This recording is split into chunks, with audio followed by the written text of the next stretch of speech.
कहानी एक छोटे से गांव की है जहां लोग बहुत ही गरीब थे। उसी गांव में रोहन नाम का एक लड़का रहता था। रोहन बचपन से ही बहुत होशियार और मेहनती लड़का था। उसका सपना था कि वह एक दिन बड़ा आदमी बने, मगर उसके सपने और हालतों के बीच एक गहरी खाई थी। उसके परिवार की आर्थिक स्थिति इतनी अच्छी नहीं थी। एक दिन रोहन अपने दोस्तों के साथ बैठकर अपने सपनों के बारे में बातें कर रहा था। उसने उत्साह से कहा, मैं एक दिन बड़ा बिजनेसमैन बनूंगा। लेकिन दोस्तों ने उसका मजाक उड़ाते हुए कहा, अरे भाई, तुम तो सिर्फ एक गांव के लड़के हो, तुम्हें क्या पता बिजनेस क्या होता है। ये बातें सुनकर रोहन का दिल टूट गया, लेकिन उसने अपने दिल में ठान लिया, कोई बात नहीं, मैं कोशिश करूंगा और अपने सपने को सच करके दिखाऊंगा। रोहन ने छोटे छोटे काम करना शुरू कर दिए। कभी पानी बेचता, कभी दूध। वह जो भी कर सकता था करता रहा। हर दिन उसके लिए एक नई चुनौती होती थी।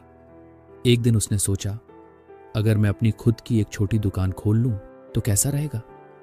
उसने जो भी थोड़े बहुत पैसे जमा किए थे उनसे एक छोटी सी दुकान खोलने का फैसला किया। जब उसने अपने परिवार को इसके बारे में बताया तो उन्होंने कहा, यह सब तुम्हारे बस की बात नहीं है, इसमें तुम्हारा समय और पैसे दोनों बर्बाद होंगे। लेकिन रोहन किसी की बात मानने वाला नहीं था। उसने अपनी दुकान शुरू की। रोहन ने देखा कि उसकी दुकान छोटी होने के कारण लोग उसकी दुकान की तरफ नहीं आ रहे हैं। एक दिन एक बूढ़ी औरत उसकी दुकान पर आई। उसने मुस्कुराते हुए कहा, बेटा, तुम्हारी मेहनत साफ दिखाई दे रही है, कभी हार मत मानना, मेहनत रंग लाएगी। उस बूढ़ी औरत के शब्दों ने रोहन को नया उत्साह दिया। अब उसने ग्राहकों से बात करके उनका फीडबैक लेना शुरू किया। उसने ध्यान दिया कि लोग किस तरह के प्रोडक्ट्स पसंद करते हैं। धीरे धीरे उसने अपनी दुकान में सुधार की और ग्राहक आने लगे। 1 साल बाद उसकी छोटी सी दुकान काफी सफल हो गई। अब उसने एक बड़ा शोरूम बना लिया था और अपने साथ एक टीम भी तैयार कर ली थी जो उसकी मदद करती थी। उसके माता पिता भी बहुत खुश थे क्योंकि उनका बेटा अपने सपनों को सच कर रहा था। रोहन ने सोचा कि अब वह अपने बिजनेस को और बढ़ाएगा। उसने एक छोटी फैक्ट्री खोलने का निर्णय लिया और सोचा कि वह गांव के लोगों को नौकरी और स्किल ट्रेनिंग देगा ताकि वे भी अपने कुरियर बना सकें। फैक्ट्री खोलने के बाद कई नई चुनौतियां सामने आईं, लेकिन रोहन ने हिम्मत नहीं हारी। वह हर परेशानी का डटकर सामना करता रहा। पर कुछ महीने बाद एक ऐसी दुर्घटना घटी जिससे रोहन की सारी मेहनत बर्बाद हो गई।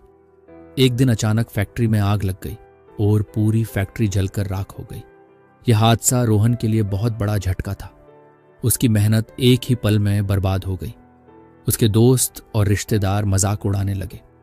रोहन उदास होकर एक दिन नदी किनारे बैठा था और पत्थर पानी में फेंक रहा था।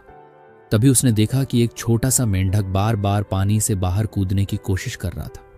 वो मेंढक एक बार कूदा पर नीचे गिर गया, दूसरी बार कूदा फिर से नीचे गिर गया, तीसरी बार कूदा फिर से नीचे गिर गया। ऐसे 8 बार कोशिश करने के बाद वो मेंढक पानी से बाहर आ गया।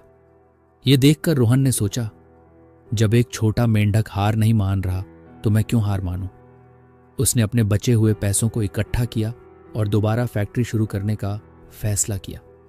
इस बार उसने पहले से भी ज्यादा मेहनत की और सेफ्टी का खास ध्यान रखा। धीरे धीरे रोहन की फैक्ट्री फिर से चलने लगी और वह एक दिन वाकई में बहुत बड़ा बिजनेसमैन बन गया। रोहन की कहानी हमें यह सिखाती है कि चाहे कितनी भी मुश्किलें क्यों ना आए, खुद पर विश्वास रखो और कभी हार मत मानो। हर मुश्किलों का एक समाधान जरूर होता है, बस उसका सामना करने की हिम्मत चाहिए।